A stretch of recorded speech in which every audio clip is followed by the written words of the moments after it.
Hey, good afternoon, guys, and welcome to another episode of Costa Rica Real Estate and Investments with me, your host, Richard Beckson, coming you live from Costa Rica. Well, not live, I suppose it's recorded, but as live as it could be. Today, we've got a very interesting podcast. We will actually be talking to Lisle Head, who's the International Sales Director for Vacasa. For anybody that doesn't know Vacasa, it's one of the world's leading property management companies, has been here in Costa Rica for 5 years. And has the largest portfolio of basically management of properties here in this country. They also operate in Mexico, Belize, Canada, and the USA. And they recently went public under the ticket symbol V for Victor, C for Charlie, S for Sierra, A for Alpha. That's VCSA. So it's going to be a very interesting one. We've never had a representative of a public company here, so this should be pretty interesting. And I know Vacasa has been aggressively sweeping up properties here in the country, especially kind of in the more, I would suppose, developed areas like Tamarindo, Flamingo, Coco, Papagayo area, Jaco, Mount Antonio. So again, it's going to be really interesting to figure out kind of what their special sauce is, and also for any future people out there that are looking for good property management companies, they could be an option for you. So remember, if you have any questions that you want to ask future guests, or you want to get in contact with me, quite a few people are starting to contact me about relocating here, investing in property, what to do, what not to do, and me kind of helping them out. This week, I'm actually out with a couple of people that listen to the podcast, helping them find a piece of property in the southern zone. Again, just to be clear, I'm not a realtor. I actually help people find what it is that they're looking for and kind of work for them. You can email me, info@investingcostarica.com. That's info@investingcostarica.com. Let's get straight into it. Good afternoon, Lisle. How are you doing? Spectacular, man. Thanks for having me. Not at all. It's an absolute pleasure for us to have you on the podcast here. I never thought I'd be talking with someone that's actually, usually we're dealing with kind of realtors or developers or architects, not someone that works for a now publicly traded company. So thanks for coming on board. Yeah, I can't even believe that I'm working for a publicly traded company while I'm sitting in Costa Rica. Would have never imagined it 16 years ago. Today, 16 years ago, was the day I came on vacation. Wow. Well, good for you, man. Good for you. I'm glad things have worked out. And I think it's a testament to anyone that's looking to move and live here and get residency and work, that hard work does pay off. So, and there are good jobs there. For sure. And they're needed. This country needs help with people that want to work. 100%. Well, I mean, the last 18 months have been a hell of a whirlwind. It's been pretty crazy out there. And I'm sure for you guys on the rental front, and also with the IPO that you guys just had last Tuesday as well. I mean, you guys must be just absolutely running around like headless chickens, or organized headless chickens. But over the past 6 months, I mean, what's really surprised you? And are there any trends that you're seeing? I mean, I don't know if it's really a surprise. It's just the market's changing, right? Like these last minute bookings blow my mind still when I see them, right? When someone's in an airport and messaging you at 4:00 in the afternoon and they're renting a 5-bedroom house for $1,000 a night to check in that night. Yep. Right. I've been in this game for 10 years. That was never happening before. Right. And then just the demand that we're getting from local business, right, in Costa Rica, it saved us through all this. And it's still there. It's still there as well, right? It's huge. I mean, we're in Jaco is one of our markets. I mean, every single week. Wow. Every weekend's pretty much sold out. I mean, we've stayed at an occupancy rate above 50% all year. Wow. Well, I mean, that's great for returns for your renters, for your homeowners. I mean, touching on that Tico, on the local market here is, I've mentioned a couple of times on the podcast, I'm developing a property in San Gerardo de Ota, and people are like, why there? And I'm like, Tico market is strong and willing to pay in those areas. Yep. No, it was. I tell everyone 2 years ago when all this started, we hit that everything closed down, and then we opened back up. And that first September, we made money. Yep. In September. Yep. September is like the month where you're going, am I going to eat? Like I'm eating top ramen. Like how am I going to make it through September and October? And we actually made money in September, and we did it again last year, which is. Well, I mean, I think that everyone's, even hotels, the whole tourism industry is saying that they are making money, in a low season. The low season, I don't know what that's going to look like going forwards. I think it might be somewhat here to stay a little bit. I don't know whether the demand is going to be as strong, as it has been probably over the last couple of years, just because I think maybe we had that pent up, demand. But again, time will tell. If there's one thing that I know, Lisle, it's that I know nothing. Yeah. I'll tell you that. So, but I mean, you guys have been, I mean, growing rapidly since, the founding of Vacasa in 2009. I mean, and I'm always, concerned when companies, even my own, I even saw it in my own company when they started to really we started to grow very rapidly. I mean, how do you make sure that the experience and the quality of like the guests stay the same throughout all properties? Yeah, it's having core values, right? And then how you're hiring people. Like I've never believed in a manual like how to do customer service. Yep. Right? You hire people that know how to treat people right? And then you empower those people to be able to make decisions, right? And have we gone through rocky roads over this last 12 years of different philosophies on how to handle guests and how to handle owners? Are we focused on owners? Are we focused on guests? Are we focused on the employees? What do you do focus on? Now with this new team that we have that's taken us public, and we're focused on all cylinders. Right? It's beautiful. We're putting energy and money into all three of the facets. And when you put money into the team members, into the owners, and into the guests, that's how you can win. Well, and I'm sure that, I mean, as you guys continue to grow, and I mean, one of the great things about having an IPO is that, usually there's an injection of cash into a business, that's allows you guys to even strengthen those, all of those facets that you were talking about there. I mean, what services do you guys offer to homeowners? Just to kind of give us an idea of Vacasa. I mean, you guys have been in the market for quite a while here. I mean, about 5 years in Costa Rica, right?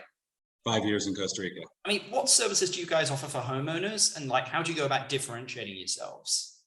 Yeah, I mean, we're a full service property management company, right? We don't charge any kind of monthly fees to the homeowners, right? We're a commission based only.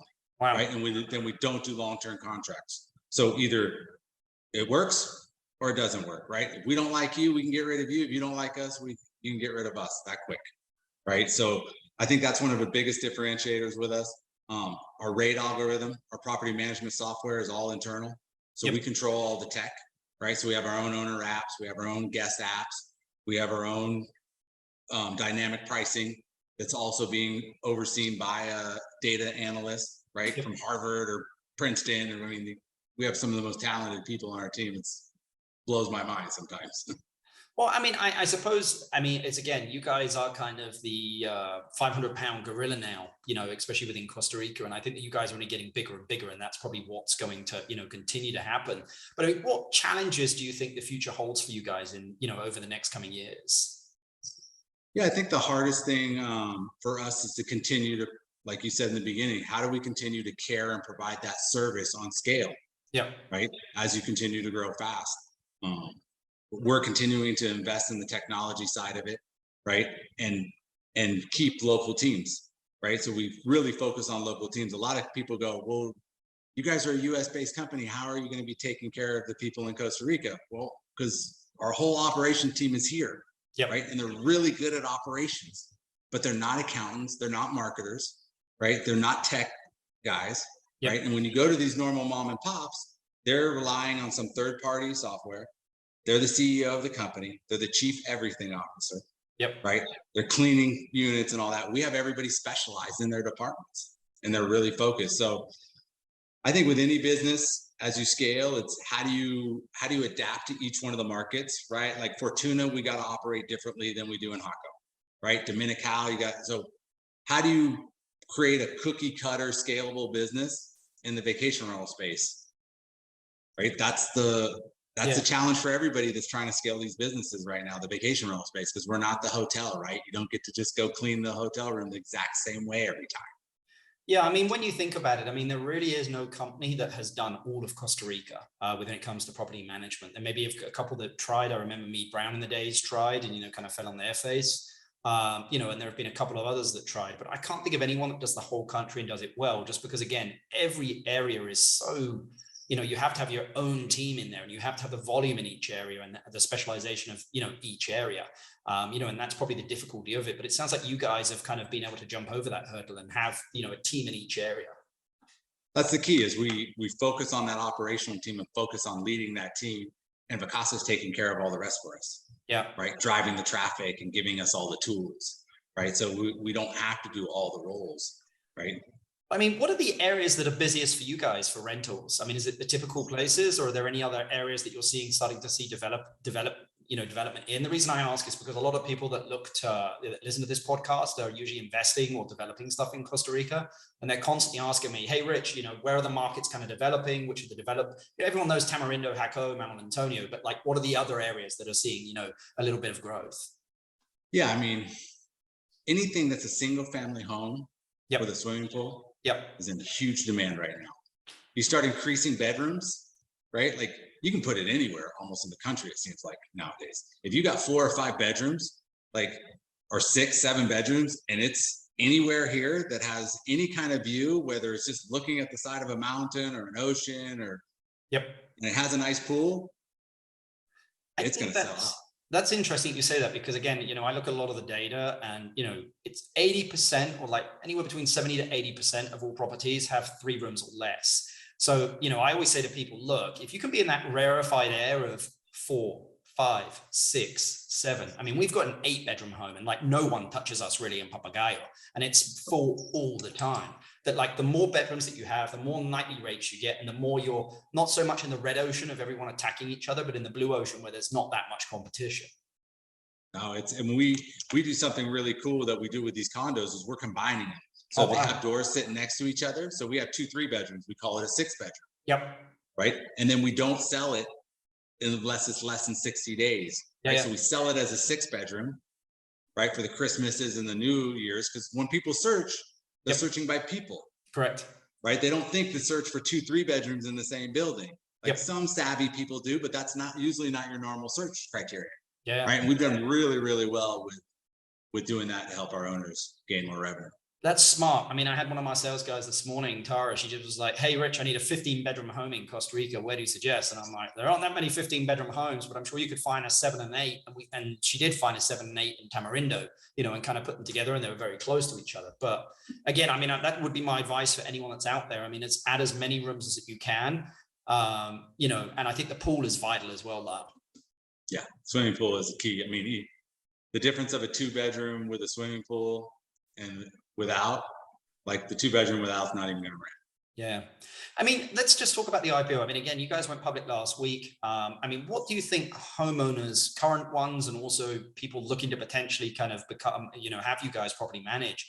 Interesting, the property management that you guys don't charge a fixed fee, because I've never heard of that model before. I think it's very smart, because again, that's a way to kind of entice people on board to kind of, there's no entry cost, if that makes sense. There's no recurring entry cost. Whereas typically, it's anywhere from $150, all the way up to thousands of dollars. But, what can homeowners, do you think they can expect from now on? And, what do you foresee changing? I mean, just better tech is really what's coming down the road, right? Just better tech, better service, more specialization, right? Like combination of not only having our local operation team, you got someone you can talk to about finances in the US, right? Speaks your language. Yep. Right? Whatever language you speak, we have someone there that can speak. Also, we're getting a lot of owners that have property in Colorado or California or Florida. They have a property here. They have one owner portal. Yep. They can go in and see everything in there. They got an owner app. They can sit there and block off their dates. And then we're doing really cool stuff on the back end of the owner's portal where an owner books their place. We tell them how much revenue that they could have made if they didn't book. And maybe you want to book it on this weekend instead. Yep. Or on these dates. Right. So we're trying to really educate our owners on how they can maximize their revenue. So, yeah, I don't see a lot changing other than better service. Right. That's why I'm here still. That's why I'm still promoting and loving this business. The majority of my owners that signed up with us 5 years ago, they're still here. Right. They haven't left. Yeah. Well, I mean, I'm just thinking over here because I'm like, wow, you're about to potentially eat Airbnb's, breakfast. The only reason I say that, but I mean, Airbnb rents and you guys rent as well, but you guys have gone even deeper. I mean, you guys have your fingers in the properties, Airbnb doesn't have that. And maybe this is a subject that we don't want to touch on, but I'm like, it gets my mind boggling when I start thinking about this. They're a partner of ours, right? Okay. It's no different than Marriott, right? Marriott Hotel, right? They manage assets for people on a large investment. So we manage assets for individuals. Yep. Right. So then we use these third parties, even your company, right? As someone who will book places for us. So, I mean, Airbnb is a great partner of ours, right? We're directly connected to them, VRBO, Expedia Group, Booking Holdings, Google, even the Marriott International. So all these are partners of ours. Now, ultimately, everybody wants to get direct bookings. Yeah, well, everyone competes though, right? I mean, that's right. just So normal. That's just normal. that's just normal. And we have a great platform. I mean, Vacasa.com's platform is super simple to book on. I mean, we get tons of bookings on the app. I mean, we're seeing over 20% of our bookings locally come directly from the platform, which is awesome. That's a differentiator for us. So yeah, I don't see us ever competing with Airbnb, 5 million plus units, right? Yeah, maybe not. I mean, I think everybody kind of, I think it's sometimes is, people when they work in the same space, even if there is some form of competition, a little bit, I mean, that's good for everyone, because again, as I always say, when the tide rises, all boats rise. And I think in this circumstances, again, I mean, if big players can kind of come together, it's going to rise the tide and then everyone's going to do well. So I just want to jump back to your point there on the actual rental revenue when owners use it. I mean, I think that's something that people need to understand. I mean, if you're using it over Christmas, January, February, March, and Easter period, I mean, any weeks that you're really using it in that period, and probably in July and August as well, I mean, you really are eating into your rental returns. So I think it's important to show people that because, again, if you could come, I mean, instead of coming in like March or over Christmas, can you come in January where the demand is maybe not so high as Christmas and, March? You could save yourself, basically you could pay for your trip. Yep.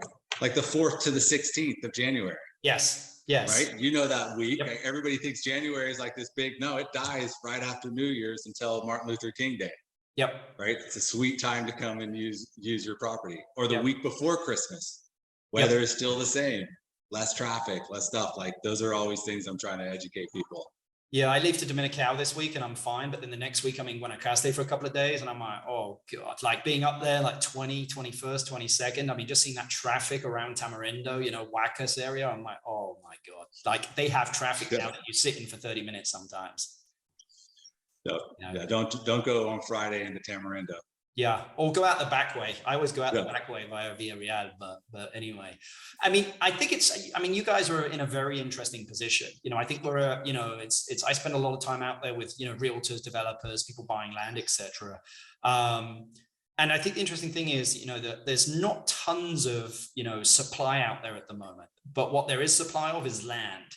And we get a lot of land coming online now. People are starting to look at that and also build. I mean, for those people that are looking, to build, what advice would you give to them, about layout and amenities? We've mentioned some rooms here, room size and also pool, but I mean, what other advice would you give to people? I mean, if you can have king size bed and in suites, you're always going to do better there. Make sure the kitchen opens up out into so it's indoor, outdoor, right? Give yourself the indoor, outdoor while you're here in Costa Rica, right? You want the high ceilings, you want the flow of air to be in there. That's going to help you with electricity costs. Right. The more flow that you have in there, then the less times people are just sitting there cranking on your AC because that can kill you here. You can have $1,000 AC bill before you know it. Yeah, we're good and we'll help people. We'll help developers and stuff like that with giving them rental projections to show them what, based on the market, what you could actually rent your property out for. And like you said, the difference between a 3 and a 4 bedroom can be, that extra bedroom can be 40% more in revenue. Yeah, I mean, especially when all those rooms, my advice to people is if you can build all king size beds on king size rooms, en suite, all the same, because, I mean, nobody wants the dud room, dude. I mean, for some particular reason, I always end up with a dud room. Everyone pays the same amount, but like, one couple or 2 couples are never happy because, someone else got the master suite. They should all be master suites. And it depends on so we have owners that are family oriented, right? So they build stuff with bunk beds and stuff like that. Usually those units don't do the same revenue. Right? Because you're catering to a family where there's one person paying the bill. Versus to a group of couples and things like that, then you have multiple people paying the bill and you can usually get more revenue. But it's what they want, right? Like whenever I was selling real estate in the past, or when I get a new owner, it's like, build this out how you want it. Make it your own unique property. That's the cool thing about vacation rentals. People want to stay in someone's house. Yes, they do. Right? Make it add your flavor to it. Add the games that you play to it. Add the toys that you like to do and let the people use it. Let them pay for it so that you can come use it. Right? Don't overthink it. Right? Like whatever you want in that house, put in there. Put in the great coffee maker if you love coffee with the grinder and everything. And, do those things that you like. And don't be worried that it's going to break or anything like that, because barely anything breaks in these units. True. I mean, with moving parts, I think you just need to understand that the more moving parts that you have, or stuff's going to break, and it always is. You just need to be aware of that. I mean, for anyone that's kind of looking to come on board with you guys, I mean, are there any requirements of the properties that you guys require? Like it must have high-speed internet, like, etc.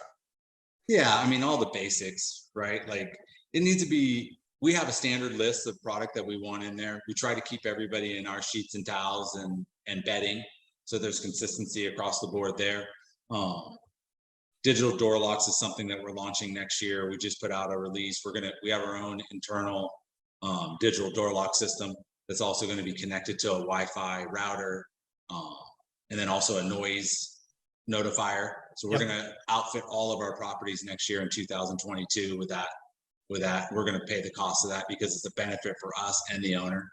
But yeah, there's not really, if it can rent and it doesn't stress us out operationally, we want to tap all market, from the $30 rental to the $3,000 a night rental. Like we want to be able to touch everybody. Is there some areas of Costa Rica that you guys would like to have more rentals in? Every market that we're in. We don't have, I mean, we're less than 10% market share in most of our markets, right? Wow. Like the sweet spot is where in 30%, right? 30-40%. That's when you can start controlling price and kind of bring price up as a whole, where you're not competing with each other over price, right? We've seen in our markets. I mean, you think about it in the US, I mean, we're less than 2% market share in the whole US. We're the largest. So yeah. Wow. Yeah.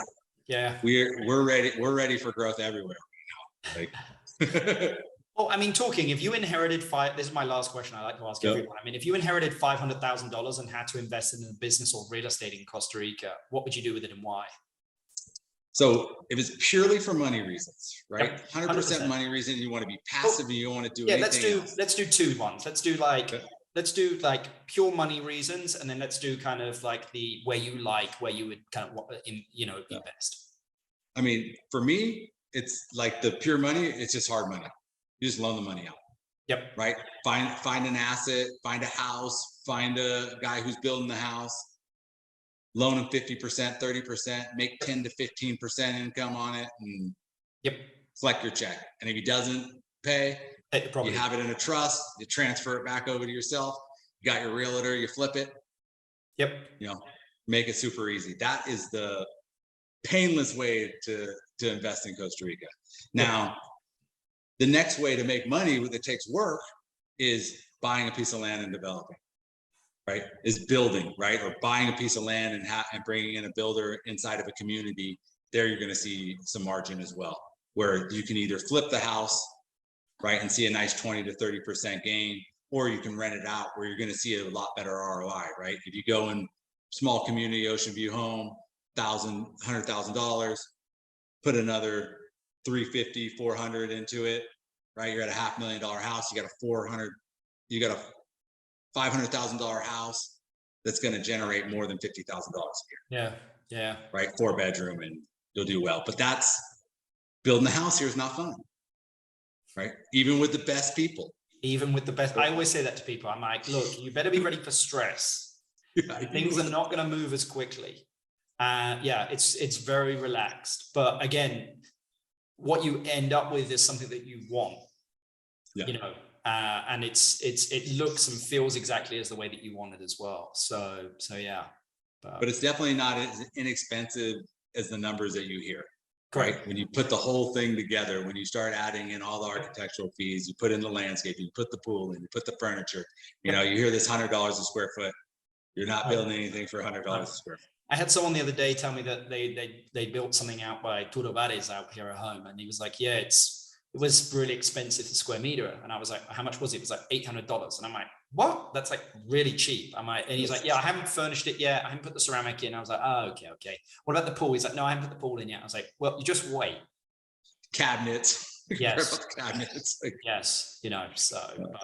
Well, Lau, this has been amazing. I'm going to put the contact details for Vacasa in the description below for anybody that's out there that has a rental home or that has one coming online that wants to talk to you guys. I think it's great to actually just chat with you, get some rental projections as well.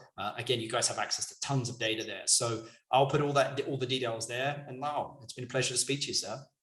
Yeah, thank you. And you guys, all you listeners, if you guys, like I said, if anyone wants any rental projections or just advice on Costa Rica in general, I love this country. I've been here for 16 years. I like seeing people come here and be successful, right? And too many times people come to this country and make bad decisions because they didn't talk to enough people. Yep. Right? They talked to the first person that spoke English, and yep. they didn't get asked all the right questions. And the next thing you know, they're calling us to try to help them get out of a situation. So talk to lots of people. Yeah, it's pretty amazing how people will make a couple of $100,000 investments so quickly, dude. So quickly. They forget where they're at. They leave their car open and in the middle of town with all their stuff in it, wonder why it all disappeared. Yeah. Anyway.